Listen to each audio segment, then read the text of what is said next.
My second question is about the China and Russia bilaterals. So China and Russia have been consolidating the global majority of the global south. During the BRICS summit, our media corporation, together with VGTRK, held a round table with BRICS media outlets, and the participants spoke unanimously in favor to establish a mechanism of access to impartial and unbiased information. And the forthcoming year will be marked by China's hosting a SCO summit and will mark 80th anniversary of the victory over fascism. What is your take on whether what steps should be taken by China, Russia and the global south, including in the media space, to uphold the international order and the world peace after the end of the Second World War?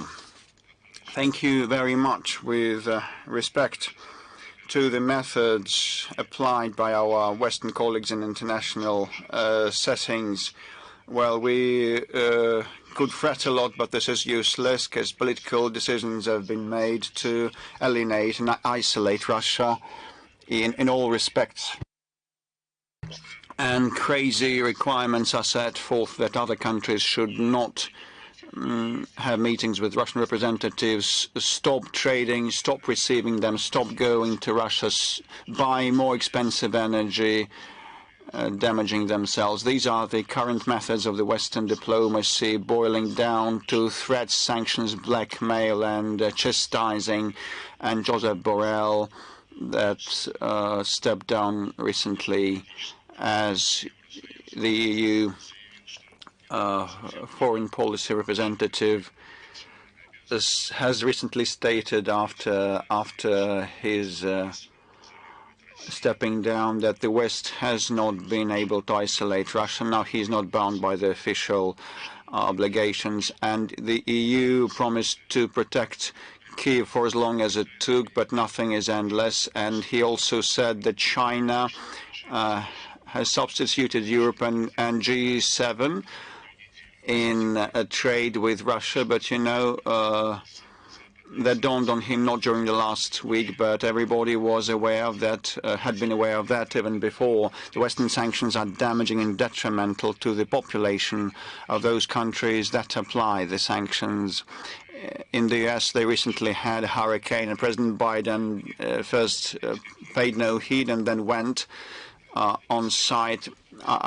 I recall the payout of $700 per person there, just peanuts and ridiculous.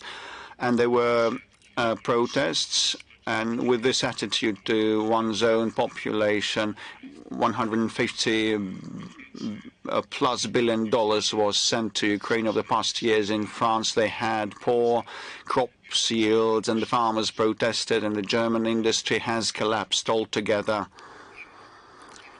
So they would know better how to behave, obviously, but I have a feeling that the Americans want to eliminate competitors. Now they're trying to do away with Russia, and now they move to China, and China is now target of restrictions of supplies of different chips and microelectronics to restrain the Chinese development. But the Chinese people, as well as the Russian people, would do what it takes for the development. But the Western methods are clear, crystal clear, apart from us and apart from China. To a large extent, Europe also has fallen prey to the policy of the United States to eliminate all sorts of competitors.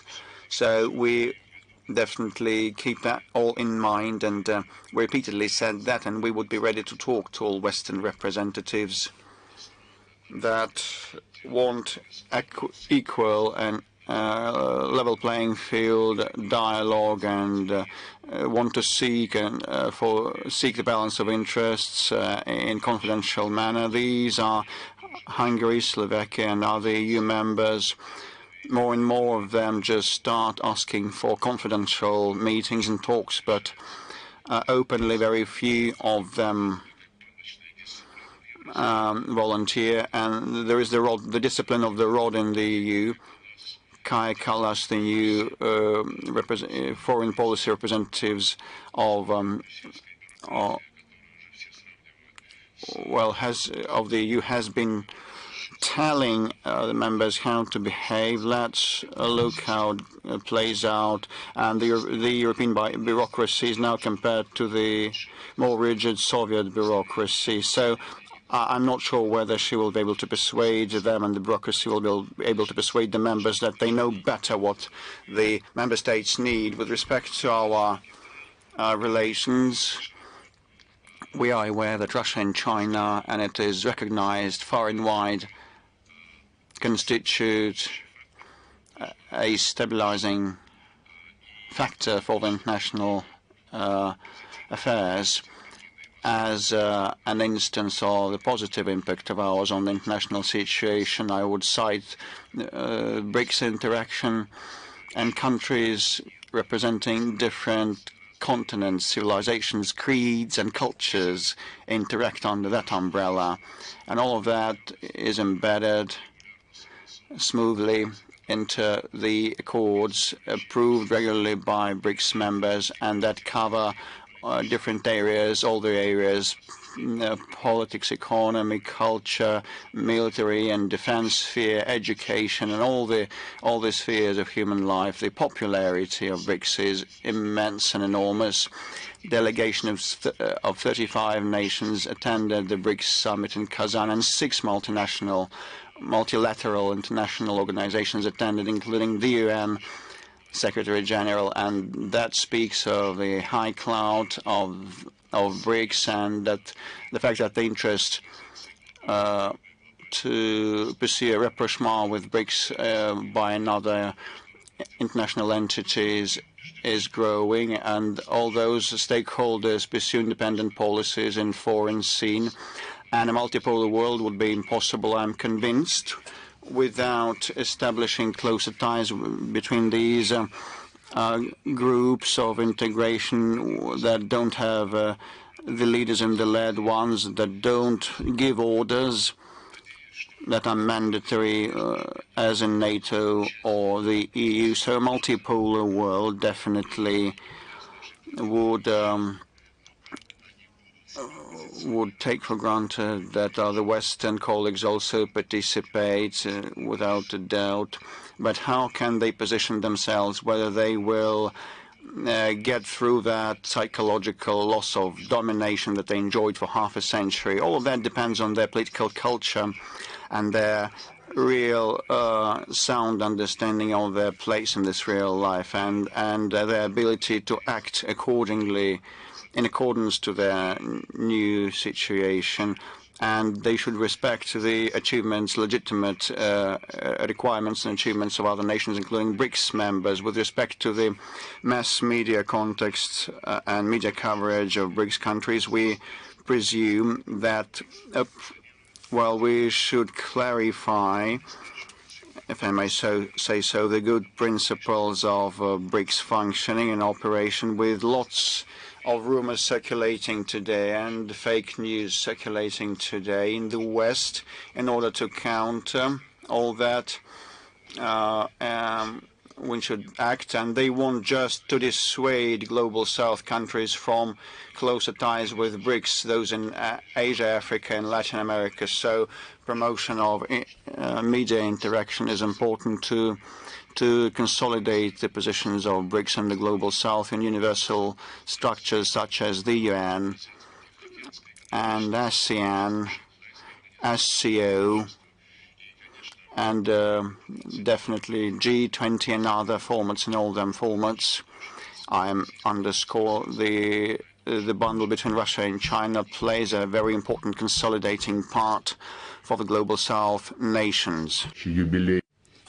You mentioned the upcoming anniversary of our victory. In the Second World War, our countries, Russia and China, took the brunt of the Japanese militarism and German fascism. We had many losses, more than anyone, and our leaders agreed to hold a decent celebration of the upcoming anniversary. These are the 80th anniversary of the victory in the Great Patriotic War in the Second World War in Europe on May the 9th and September the 3rd. We celebrate the 80th anniversary of the victory in the Second World War in the Far East. I'm convinced that information structures, information agencies of BRICS and other organizations where we cooperate with China will cover decently and broadly these events. And to conclude, we want to strengthen our media cooperation within BRICS. In September in Moscow, during Russian chairship in BRICS, we organized a media summit organized by BRICS with the support of China. It brought together 60 mass media agencies, and in October we held a roundtable, the dialogue for the mass media in the Kazan Federal University. I'm convinced that such events should be held on a regular basis. We should organize them more often because this creates alternative platforms to get access to information for the population of the Global South, of the Global East, and everyone who is interested in the West. And we are seeing that this number is increasing. More and more people are willing to know the truth about what is going on beyond the European Union and NATO. Our colleagues from United Arab Emirates, you have the floor. Ashark News. Good afternoon, Minister Lavrov. Good afternoon, Madam Zakharova. I have two questions. My first question is about Ukraine. Minister Lavrov, Moscow states repeatedly that it is ready to hold negotiations. A few minutes ago, you reaffirmed this fact. However, President Putin, during his press conference, said that Moscow is ready to negotiate with legitimate powers, with legitimate authorities. Whom should we talk with, and what outcome will be of the special military operation from the point of view of Moscow? Also, Moscow states that it is in contact with the new authorities in Syria, that the negotiations are underway. How do you see the future relations between Moscow and Damascus? Speaking about the legitimacy of the current Kyiv authorities, the President Putin, he said that Ukrainians should do with it on their own, in order to bring the situation in Kyiv in line with the constitution of Ukraine. And to do so, if they want to have a legitimate president, they need to hold elections. And as President Putin said, only the Supreme Rada and the chief of the Supreme Rada are the legitimate representatives of Ukraine. But it is premature to speak about this. The main thing is not to select a negotiation team for the Kyiv regime, but to deal with the root causes of this crisis we want to eliminate. If we do not eliminate the root causes, we cannot reach an agreement. I will speak about them in detail. And I do hope that everyone willing to pursue negotiations, and I do hope that they understand what is going on and what we mean. Let me repeat it once again. These are not preconditions. This is what all the participants, all the sides, all the parties of this conflict should have fulfilled long ago, in line with the obligations, in line with the UN Charter. The principles of the UN Charter should be implemented in their entirety and interconnectedness. With such an attitude, we are open to any earnest proposals, and I do hope that everyone understands. If we secure a temporary ceasefire and afterwards we renew the conflict, it is unacceptable. It is out of the question. We insist that the conflict should be ended on a solid legal basis by eliminating its root causes.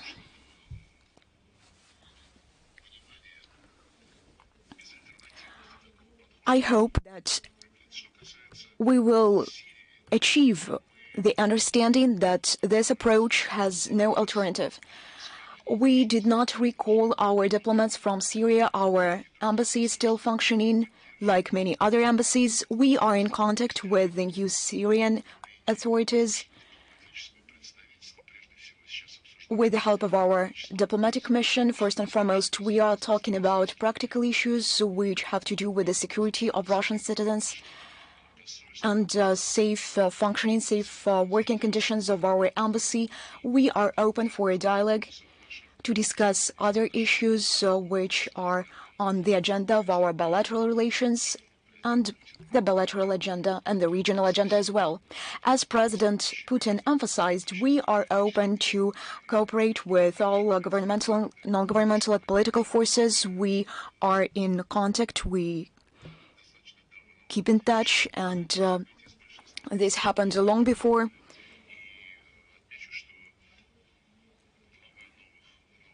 I would like also to note that the head of the new authorities, Ahmed Shara, when speaking to BBC in his interview, and he characterized the relations between our states as long-term and strategic. We share this approach.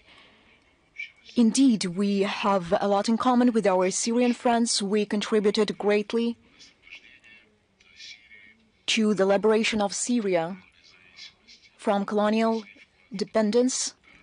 We contributed to education. Many Syrians graduated in Russia, and we are ready to develop and to promote such cooperation. I hope that when it comes to investment, to economy, where we already have some achievements, some progress reached over the course of the previous years, that we will be able to resume these efforts with the new authorities. We understand quite well that this process is quite difficult. This is a transition period.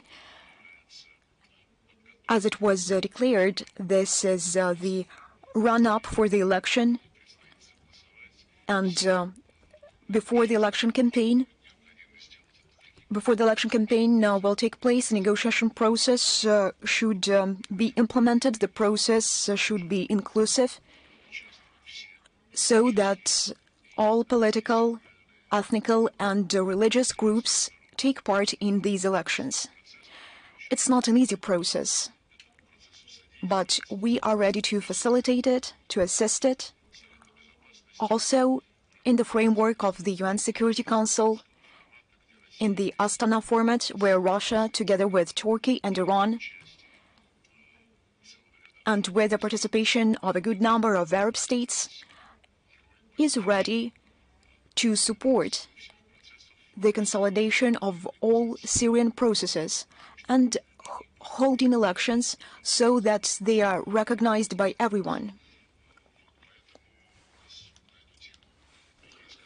That is why here we have contacts with Saudi Arabia, Jordan, Egypt, Iraq, Qatar, Emirates, Bahrain, Lebanon.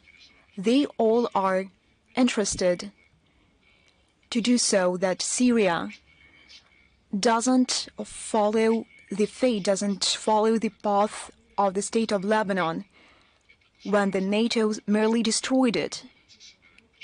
And now it is trying to rebuild itself, and they are not quite successful in doing so far. We will wait and see what role Syrian neighbors will play. We heard statements made by President Erdogan. We understand quite well the concerns of the Turkish people when it comes to security at the border with Syria, where terrorist incidents have occurred repeatedly, and these legitimate interests in security should be respected. But Syria should preserve its sovereignty, territorial integrity, and unity. And the Turkish government are speaking in favor of this, and we support such an approach. It is a very important thing to deal with the eastern part of Syria. The United States illegally occupied some part with the main oil deposits, with the most rich soils. They all excavate resources, and they spend money to support separatist structure that Americans had established on the east of the Syrian state. We should consider all of this. We should prevent Syria from falling apart. Some are willing that some want this to happen, and it is quite important that Israel understand its responsibility for joint efforts. Israel should not try to guarantee its security at the expense of the security of others. This is the principle which was proclaimed long before. The security is indivisible. You cannot think, well, I will destroy all military sites of my neighbors, and then, till the end of times, I will live in prosperity. They call it to sow a storm. Telesur, Venezuela, you have the floor. Good afternoon, Minister Lavrov and Madam Zakharova. I represent Telesur, Venezuela, Cuba, and Nicaragua. And I have the following question. Latin America and Russia are united by a favorable attitude. From the historical and cultural point of view, what concrete steps will Russia make in the coming year and in future in general in order to strengthen our ties, and what are Russia's priorities in the region? My second question. President Trump came to power in the US, and Russia is expecting to build more pragmatic relations with the United States. Nevertheless, we know that there is a threat to many Russian allies among the global South states. How could this influence the relations between Russia and the US? You are absolutely right. Relations between Russia and the states of Latin America and the Caribbean are traditionally friendly. Russian and Latin American peoples have long-standing positive attitudes towards each other. This is also manifested in their attitude to the world culture and the culture of each other, and this is what brings our peoples closer to each other. We receive signals from the overwhelming majority of Latin American states that they are willing to expand and to strengthen cooperation with the Russian Federation. We develop our dialogue in politics through diplomatic channels when it comes to economy, cultural and humanitarian cooperation.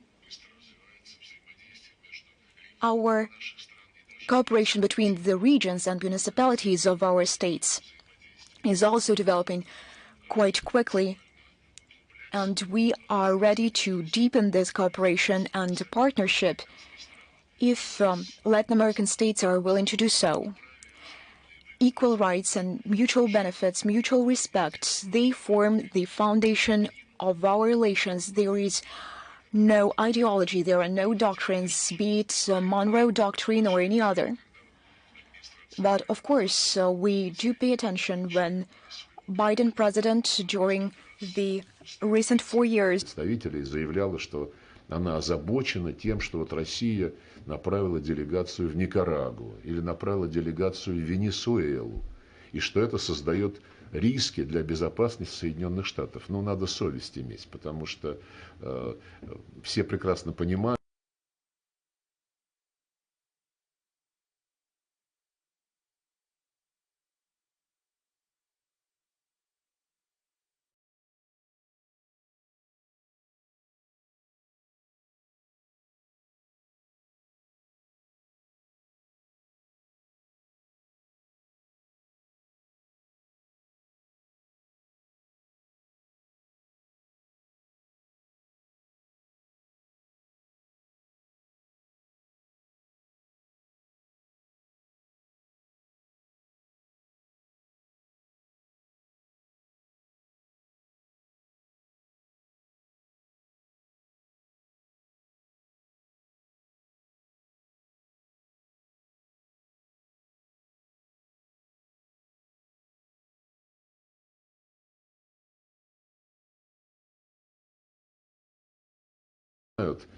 Какие риски для безопасности других стран создают Соединенные Штаты, имея военные базы более 200, я уж не помню в каком количестве стран, но при этом запрещать кому-то иметь отношения с Российской Федерацией. Это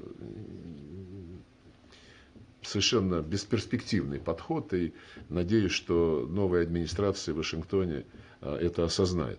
У нас хорошие планы на будущий год, целый ряд визитов взаимных планируется, и мы же развиваем наши отношения не только по двусторонней линии, но и с региональными структурами, такими как СЕЛАК, АЛБА, Центральноамериканская интеграционная система, Меркосур, и Кариком и многие другие. Поэтому мы исходим из того, что год будет очень плодовитым на мероприятия, особенно с учетом того, что у нас будет в предстоящие месяцы буквально парад юбилеев установления дипломатических отношений между нашей страной и государствами Латинской Америки. В марте с Венесуэлой и Доминиканской республикой, в апреле с Гватемалой, в июне с Эквадором и Колумбией, в сентябре с Кубой и Гондурасом, и в октябре с Аргентиной, а в декабре с Мексикой. И, конечно же, каждый из этих юбилеев будет отмечен достойным образом. Мы планируем и выставки, конференции, встречи общественных деятелей, молодежи, культурные мероприятия. Конечно же, это позволит наметить новые перспективы наших отношений. Кстати, в этом году мы открываем полноценное посольство в Доминиканской республике. В июне будем рады видеть латиноамериканских гостей на Петербургском международном экономическом форуме. Там традиционно существует латиноамериканская секция. В нынешнем году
Of course, we will do everything possible to increase the number of quotas we have annually.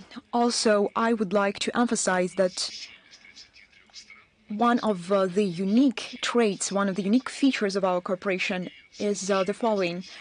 27 states out of 33 have agreements on visa-free travels. This is a record high number as compared to other parts of the world. Russian tourists can visit Cuba, Dominican Republic, Venezuela. They can see the sights in Peru, Mexico, Guatemala. They can see Brazil Carnival. And this all appeals a good number of tourists and increases the tourist flow. Next year, we will have an opportunity to work together and to develop our multilateral cooperation in September 2025. We will hold the International Song Contest Intervision. More than 25 states would be happy to take part in it, including Latin American states. Well, on our part, we would be ready to welcome and receive Latin American tourists, showing them Moscow, St. Pete, Baikal, Kamchatka, Sochi, Suzdal, and Altai. We have lots of picturesque places, monuments, and lots of heritage. Also, there is an option to have a ride across the country on the Trans-Siberian Railway up to the Pacific Ocean, have a general view on our country with respect to the action by the US administration that is now endorsing its composition, and that will take office on the 20th of January. We never cherish any hopes or illusions, speaking about that this or that president will come and it is going to become better in this respect or in other respect, or will do something else. We will not do the guesswork. We will wait and see till the new administration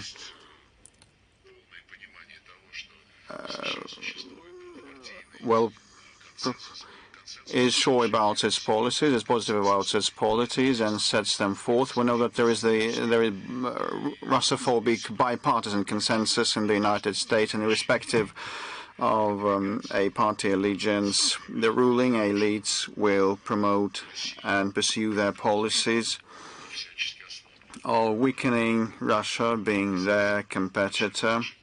As I have said at the start of the press conference, any competitor, any rival, be it Russia, China, or Europe,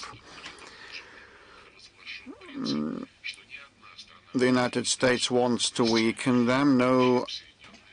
Not a single country in the world should be stronger than Russia. This is the principle they voiced long ago.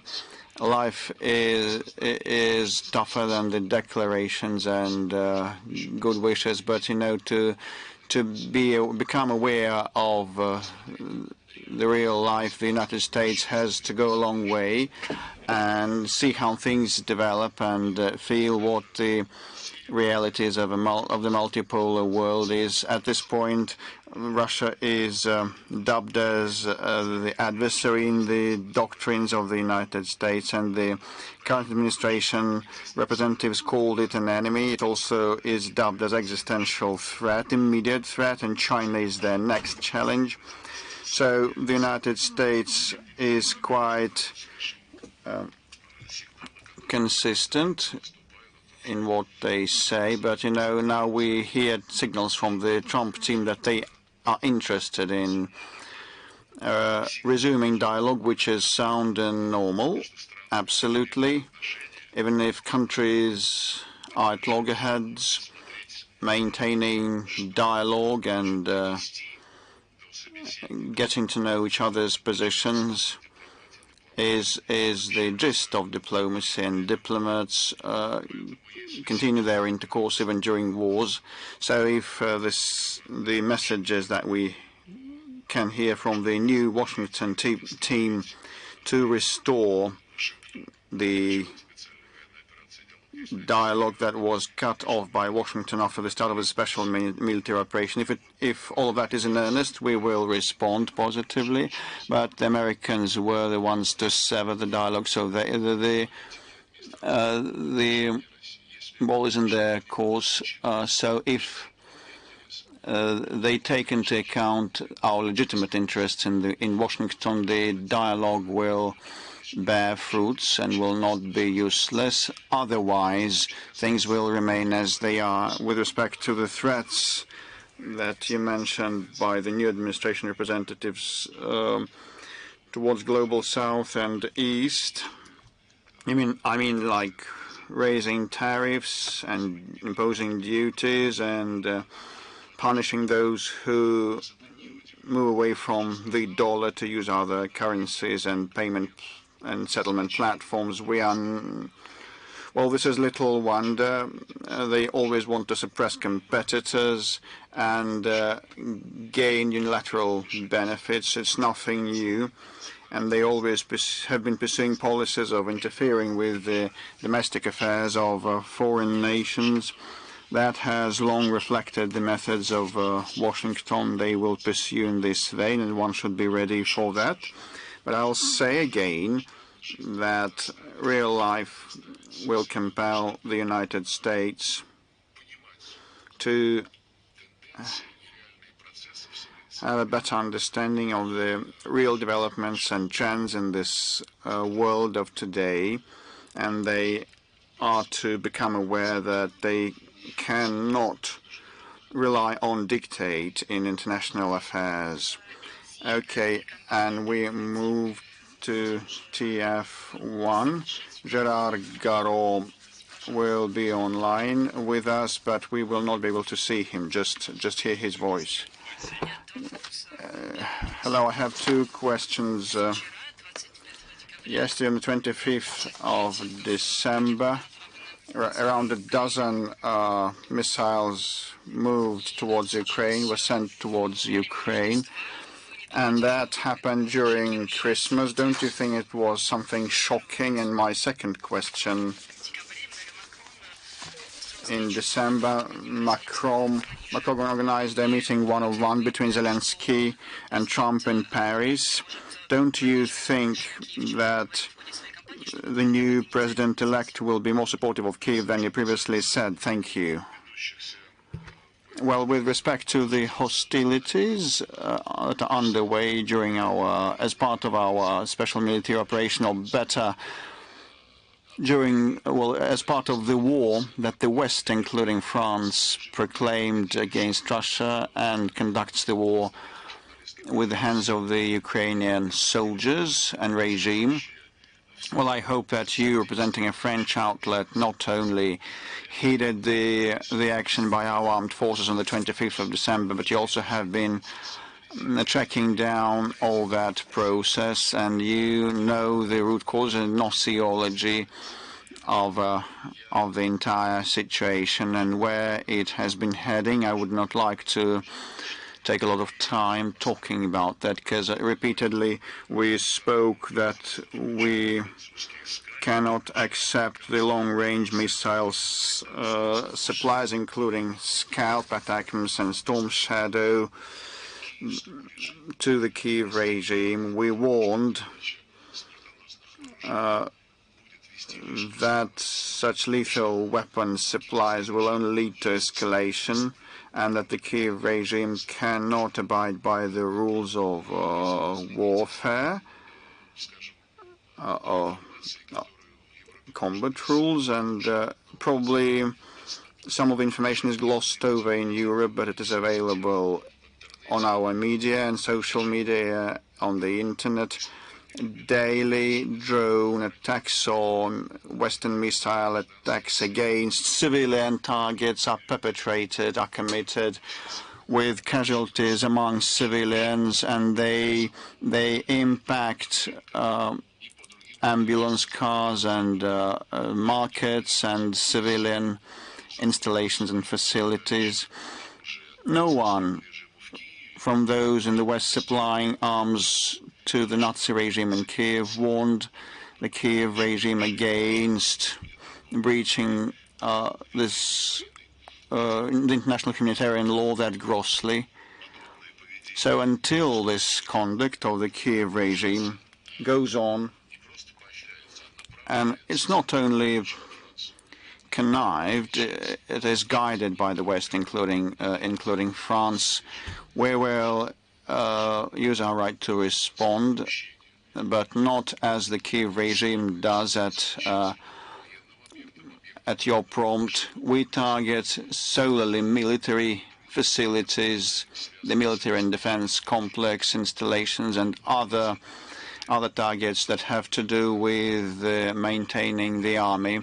On the 20th of December, when ATACMS and Storm Shadow hit civilian targets in Russia, we responded with high-precision weapons strikes on a control center, a design bureau in Kiev, Luch, that has been designing and producing missile systems, Neptune, and cruise missiles and missile launchers. As also we hit the air defense system Patriot, produced in the United States. All the targets have been impacted and destroyed, and we only target those those facilities and targets only impact those targets that are used to attack our territory.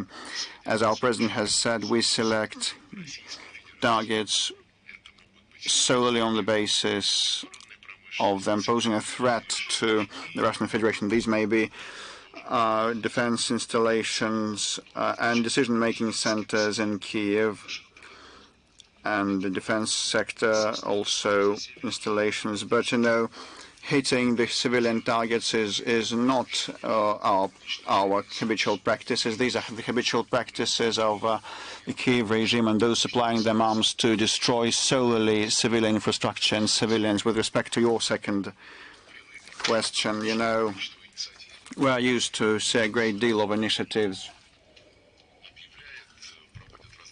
that France has been proclaiming and promoting. I remember in December 2015, President Hollande proposed an extraordinary conference on Libya to be convened, and everybody came there, and they pronounced speeches for a day and a half, and they forgot all about it later on. But there was a sleek picture on French TV. You know, the French colleagues of ours want to showcase themselves and flaunt their initiatives, and we welcome their initiatives. But, you know, what the outcomes of those initiatives are and whether they're sincere in their initiatives, I'm not positive about that. I will not delve into detail, not to let anyone down, but several times our French colleagues addressed us via restricted channels, secure channels, offering help and establishing dialogue on the Ukrainian matter without the Ukrainian participation, violating the much doubted principle of the West, not a single word about Ukraine without Ukraine. Well, we are ready to pursue contacts, we are ready to listen to what they have to say, but at the same time, France has been the main champion of sending so-called peacekeeping troops to Ukraine, and they have been training Ukrainian troops on their soil, and they keep saying in public that Russia should be hit further, and Ukraine should have stronger positions when talks begin. So, you know, it's very ambiguous, and we don't have thus a desire to take our French colleagues' initiatives in earnest. And with respect to the meeting that happened when Notre Dame de Paris Cathedral was reopened, I ain't seen any heartening, encouraging signals looking at the footages and images. So I think that the picture was the overarching goal of that, displaying two politicians and a Nazi style racists photograph themselves against the backdrop of the cathedral. To follow up on the topic of the French colleague, I'd like to heed that 2 weeks ago, Hungary's Prime Minister Orban stated on social media that Zelensky declined to establish the Christmas ceasefire. And the final question by Russia today. Thank you, Madam Zakharova, Mr. Minister. A happy forthcoming New Year. Two questions. First of all, NATO representative Patrick Turner stated about plans of NATO for 2025 that NATO would enhance its presence, and over the past year, the current year, NATO's presence tripled, and they want to strengthen it even more next year. How can you comment on NATO's plans to strengthen their presence in Ukraine, and whether we should expect an official response from Moscow on that? And my second question, I would like to continue the topic of Syria. What is the future of talks within their Astana format, bearing in mind that the format was highly efficient in coordination with all the Syrian sides of the Syrian conflict. With respect to NATO, mostly it's about the United States, CIA, and other special services of the US have been around in Ukraine had been around in Ukraine long before the coup d'état. And they asserted themselves in Ukraine later. Afterwards, they took hold there. They took root there. They had an entire floor, 2 floors in that building of Ukrainian Special Service. And so their involvement is well known. No one doubts. Ну и некоторые другие страны Североатлантического альянса и Европейского Союза. Что касается сообщения, о котором вы упомянули, наверное, там был недавно, в соответствии с решением Вашингтонского саммита июльского, был создан аппарат старшего представителя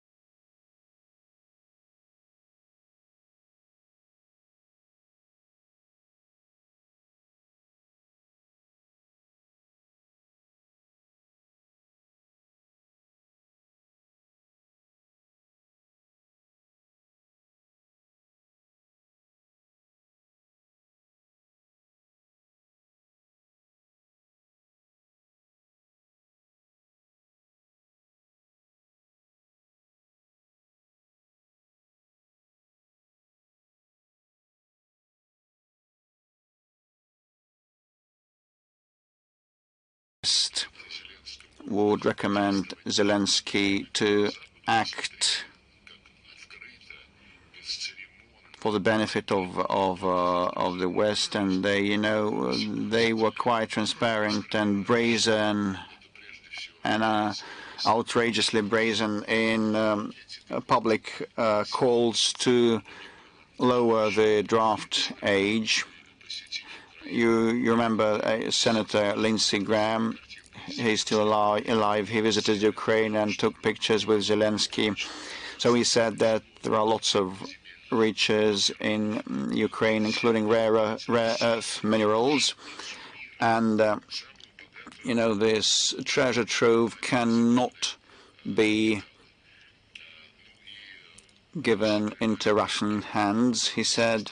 So, and Secretary Blinken is known to publicly upholding the war in Ukraine, basing on the financial and economic benefits for the United States, and many lands, arable lands and mineral reserves of Ukraine long ago were purchased by Western and American corporations. This is an open secret. So all that we have been saying about the Ukrainian crisis and all the principles set forth by President Putin to resolve the conflict on the basis of eliminating the root causes, relying upon the international law and the existing obligations of the West and Ukraine, all that remains in force as our principled position with respect to Syria and the role of the Astana format. I touched upon that already. The Astana format was established as a result of a Syrian national political and ethno-confessional conference. As part of the Astana format, we held sessions, we held meetings more than 20 times. The most recent one, we met in Doha on December the 7th. Just on the eve of the developments in Syria, we had an opportunity with my colleagues from Turkey, Iran, and Gary Peterson to talk about the situation, and we still exchange opinions on the Syrian case. Russian, Turkish and Iranian position is as follows. The Astana format has a role to play at the current stage as well, especially given that it includes in the capacity of observers Arab states, Lebanon, Iraq, Jordan, and they all express their interest, as well as the monarchies of the Persian Gulf. We indicated our commitment and our readiness to help. So did Turkey and Iran. Arab states know about the opportunities we have. They are in contact with the new authorities in Damascus. And given that Mr. Shara said about our relations, characterizing them as long-term and strategic ones, I believe that the new Syrian authorities will figure out in what form the Astana format would be helpful to the processes which are going on in Syria. Let me reiterate, we have close ties with the Syrian people since the Soviet Union epoch, when our state actively supported the aspiration of the Syrian people to get rid of French colonialism. And for the years to come, we contributed greatly to establishing economy, industry, social sphere of the Syrian Arab Republic. Generally speaking, we understand that the Syrian people want to have good relations with all international actors without any exception. We approve of such an approach. This is one of the key factors which would guarantee unity, territorial integrity, and sovereignty of the Syrian state, and we are ready to assist these efforts in every possible way. It's quite understandable that Mr. Shara and his allies experience great pressure from all parts, from the United States, from Europe. Everyone is willing to cooperate, not in order to preserve unity of all political forces in Syria, but to get a bigger part of influence or maybe even territory. With respect to the Western selfishness, it was quite emblematic when the representative of the diplomacy of the European Union, she stated that Syria should stop cooperating with Russia, and Estonia, and a representative from Estonia said that Estonia is not going to support the new authorities in Damascus unless they oust military bases of Russia from Syria. It is terrifying.